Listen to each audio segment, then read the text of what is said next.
Hey guys, so now let's get to our scrambled eggs. We're going to scramble up some eggs. Normally I'd say when you're making scrambled eggs for somebody, think 3 eggs.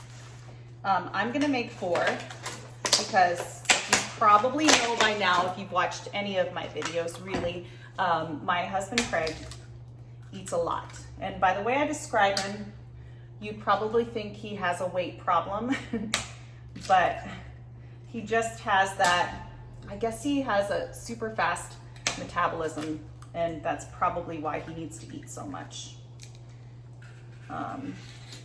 which he's very lucky.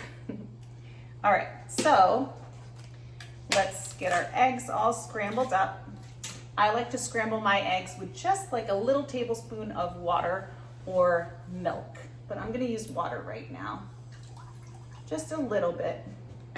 And then I always season my eggs before they go into the pan with salt and pepper.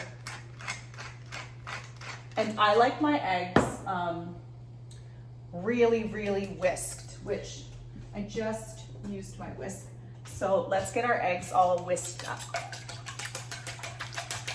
I like the yellows and the whites to be really incorporated with each other. I don't like to see the strands of like white in them. I like them to be nice and sunny yellow. And you would think, well, scrambled eggs are really easy if you don't care about the texture and the color or whatever. But I like my eggs, I never order them in restaurants because I like them exactly the way I like them, and I don't like them, I'm very weird about my eggs.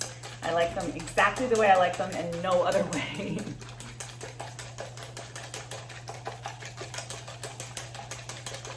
I like to cook them really, really slow, so they're really fluffy. Okay.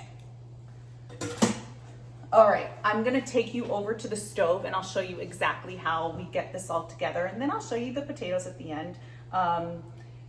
So I'll see you there. Hey guys, so I'm over here at the stove and I have my butter already working. It's melting in our pan, and I'm going to change the camera angle, and I think you can see that. Okay, so we've got our pan over a low flame. Our butter is melting really slow, and we don't even have to wait before the butter melts to put our eggs in, because we're gonna cook them really, really slow, nice and slow. Give them another quick little whisk. Pour those in there. And these are gonna be so yummy and fluffy. And what you really wanna do is make sure you're kind of stirring them a lot once they start cooking. So let me just make sure this is not on too low. You want it on medium low, really. Okay, so they're gonna start cooking, and I'll show you exactly how I kind of get this all together. We've got our Parmesan cheese, and we've got our grater, and we've got some arugula that we're gonna put in at the end. And let me grab my black pepper. Our potatoes are in the oven and they're just about done. And I'm gonna have some coffee.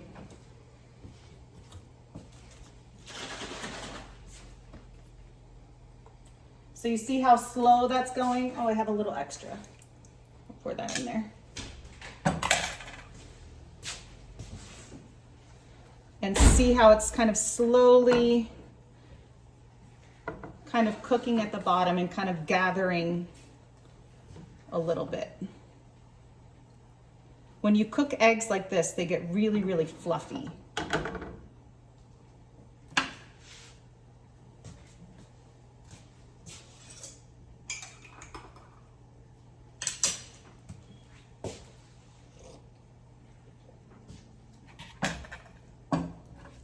Okay.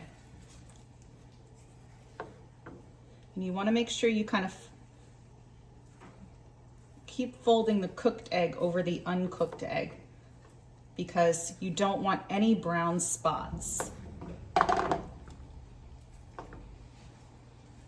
It seems like at first it's going to take a long time to cook, but then it just starts coming together pretty quickly, and we're gonna take this off the heat before it's even done. and get our arugula in there. You do not want to leave the stove when you're making scrambled eggs because they come together so fast and they go from being perfect and delicious to being overcooked in a matter of seconds.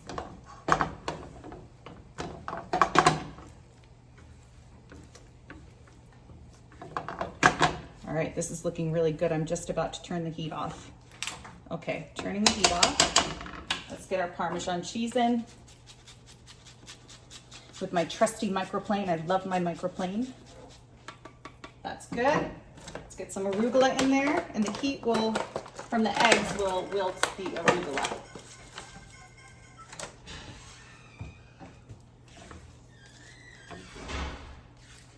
And these are done.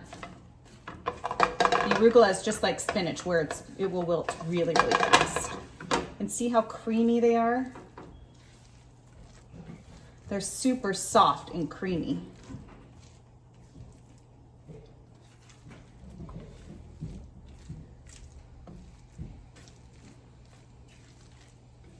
Okay.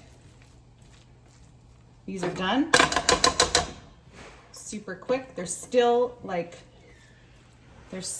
very, very creamy, but they're thoroughly cooked, like totally cooked through. Then we'll hit them with a little more Parmesan and a little more black pepper. And if I wasn't serving them with the potatoes, you could honestly just serve them right out of the pan like this, or if you made a lot, just serve it right out of the pan and people can help themselves. And it's so pretty. I mean, look at how pretty that is. So I'm just gonna plate these and take the potatoes out of the oven. And then I'll show you what it looks like.